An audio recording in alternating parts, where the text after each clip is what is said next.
Good evening, I'm Joline, and I am doing my project on helping a community learn the appropriate use of emergency services and 911. To start out, I have a couple of vignettes.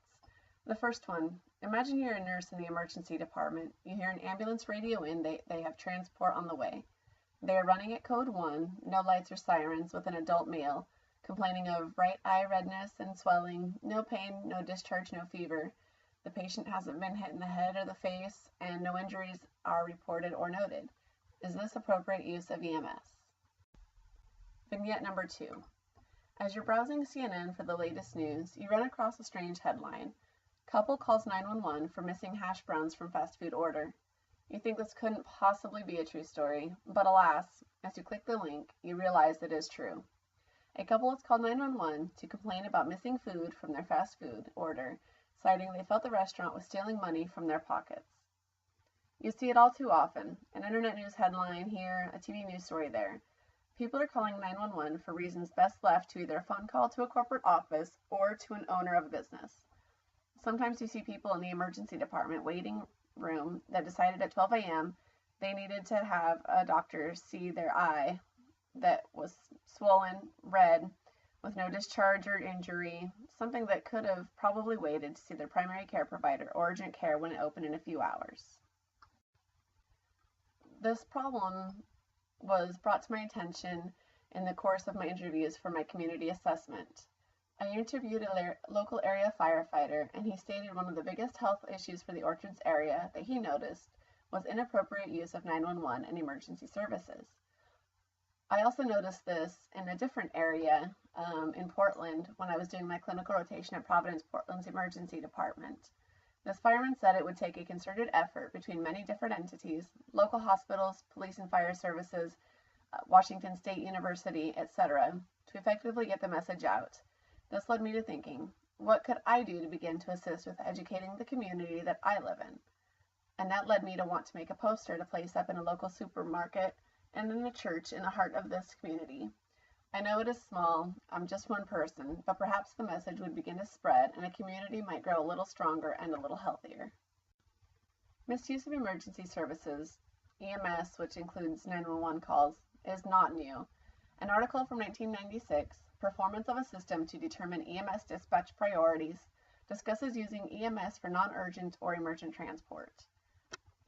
Another article discusses redirection of apparent non-urgent cases reporting to the emergency department versus treating them there.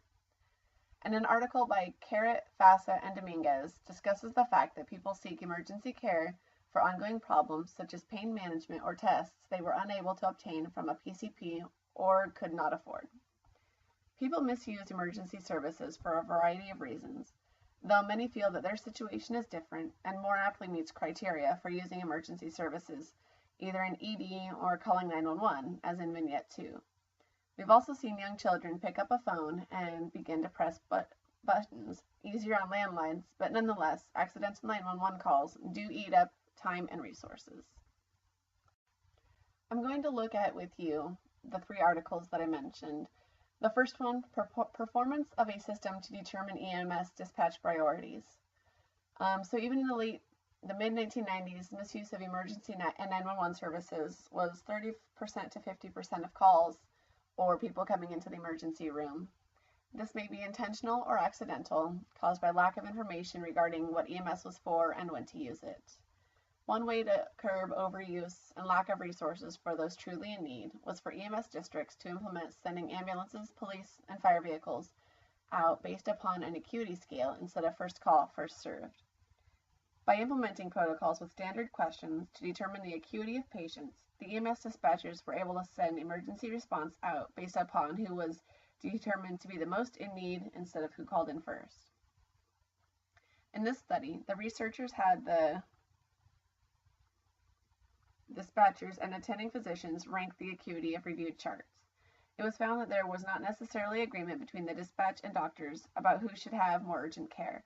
They found dispatchers gave a higher acuity to patients than did either the physicians or emergency medical technicians, which may have resulted in more use of the services than was necessary. The study shows perhaps not all overutilization of EMS is based upon patients calling for services. It appears that using computer-aided priorities can reduce the number of patients being labeled as high priority. Giving patients knowledge of when to call EMS versus going to urgent care or primary care could even further reduce these rates, as they would not call for questions that can be answered and quote-unquote treated by an advice nurse. Providing the community with other resources, free clinics, urgent care, doctor's offices, etc., would allow them to better manage their care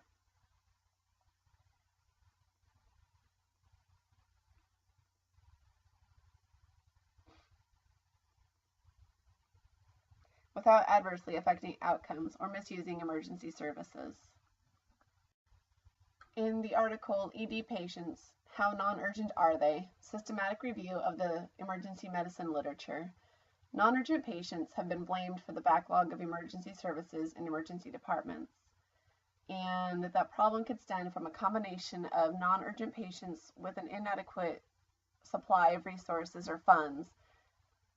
And the researchers ask, can non-urgent patients be redirected to other resources? Is it even ethical to do that? There is no universal criteria for a non-urgent visit, which was one of the biggest predictors of whether or not a patient was determined to be non-urgent or urgent. So along with providing the community with an informational flyer about when to use EMS, urgent care, and primary care, hospitals can do what Providence Portland has done, and that is to provide Zoom care, which is essentially extended hours urgent care within the emergency department. Or the emergency department can also redirect patients to other resources more fitting of their current conditions, with instructions to come back to the ED if their condition worsens.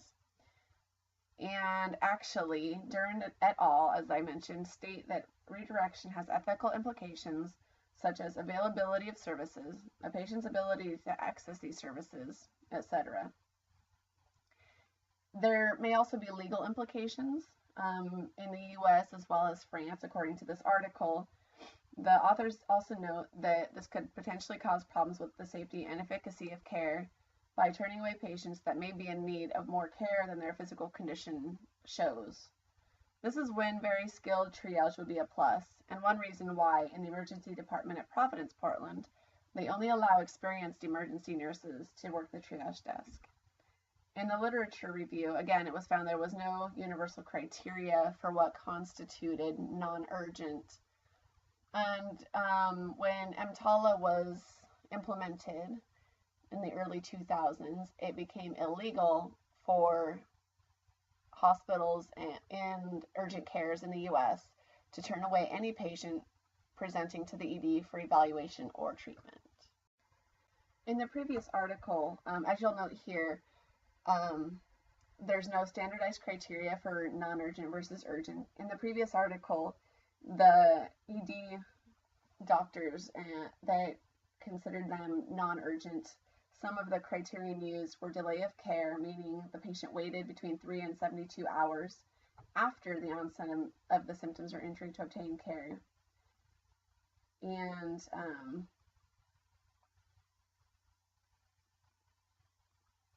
as we'll see, healthcare providers, we know when to call and use EMS, but our patients don't always know. The main use for emergency services is to provide care to a set of conditions that are an immediate threat to health or life.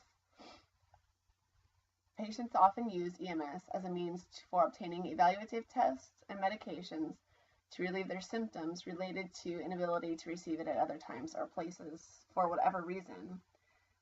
And as we've all heard at numerous times in our nursing careers, I'm sure, EMS is not meant for ongoing care, but that's what a lot of people, especially those without health insurance, do. They use it for recurrent care. We call those frequent flyers.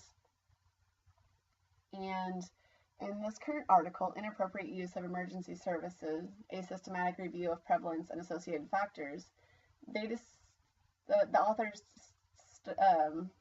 decided on standard criteria for non-urgent or inappropriate use of EMS were two scales, the Canadian Triage and Acuity Scale, and as well as the Hospital Urgencies Appropriateness Protocols. And, it's also helpful for us as clinicians to know when the patients are most likely to use emergency services inappropriately. As I mentioned before, lay people may feel that their situation is different than if another person were doing the same thing in regards to using emergency services. We all know about our frequent flyers, drug addicts seeking narcotics, those without health insurance who use the emergency as primary care. And we need to do our best to educate them on appropriate use and places to find health services. As providers, we should begin by developing standardized criteria for when an emergency visit or use of 911 is considered inappropriate or non-urgent.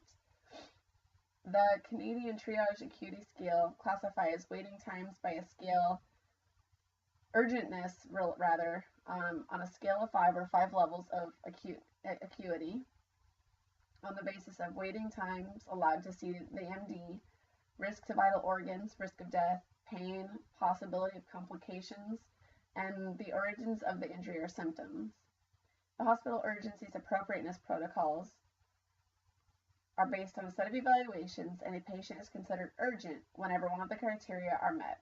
These criteria involve altered vital signs, active bleeding, the need for diagnostic tests, treatment such as need for IV medications, and again, the reason or origin of the injury or symptoms causing the person to seek emergency care. Factors associated with inappropriate use of EMS include time of seeking services. Most appropriate use is between midnight and 8 a.m., with heavier loads of inappropriate use in the morning and afternoon hours. Coincidentally, these times are also the times primary care offices and urgent care clinics are open, most of the time. Other factors that need to be considered or mentioned in a previous slide, including time from onset of symptom or injury to time of care seeking, age and gender, as well as socioeconomic variables, more education and higher incomes, more appropriate use, have been shown to play a role in appropriateness of EMS use. There are numerous other factors that play a role in whether a person will appropriately use emergency services. These need to be evaluated, and a plan of care with the patients needs to be implemented to encourage them to use these services as intended. This may briefly become more problematic as those without previous insurance coverage are able to get services more readily without fear of being unable to pay. But in the long run, providing patients with resource information to obtain primary care and urgent care services should assist to ease the congestion in hospital waiting rooms and inappropriate calls to 911. So implementation of this, on a grand scale, we'd be able to pass out these flyers all day long at every hospital in the area, but we can scale that down a little. Emergency departments can provide information on specific places that will accept either sliding scale fees, such as CMAR, or free clinics, the patient's insurance, which will assist to encourage patients to become more established with a primary care provider. Use the flyers for educational purposes at the end of any visit with a healthcare provider, whether it's primary, urgent, or emergency care. We could even text or email this information periodically as well, as have it available on electronic medical records patients access from home. We can also place these flyers in areas that are frequented by large groups of people, such as what I did with my project: supermarkets, churches, schools, healthcare facilities, bus stops, etc. Anywhere where it will reach a large audience. With the implementation of the Affordable Care Act, hopefully the congestion that we see in emergency rooms will ease a little, and hopefully, the inappropriately calling 911 will ease as people will have access to advice nurses. Unfortunately, I do see it probably increasing for a while as those who previously didn't have insurance find themselves able to see a doctor for the first time, possibly in years. This is when education on becoming established with a primary care provider will be very important. as well as educating those newly insured on when they should be seeking emergency services versus going to their primary care provider. The flyers that I've made up could be used as a piece of patient education handed out at the end of a visit with primary care providers, urgent care, or even when a patient is seen in the ED. Many facilities are moving to electronic medical records and provide access to this information, health information, as well as educational materials to their patients via the internet. This would be a good place to add a banner or message to those utilizing this service with the same information. The information I obtained from my flyer came from my knowledge as a nurse, as well as the website for Overlake Hospital. On their homepage, they have a link to a PDF with this information on it, as well as the emergency room waiting times, which is very interesting to watch. And I think this is a great start, but we should take it even further to educate our community. And that was my goal with this.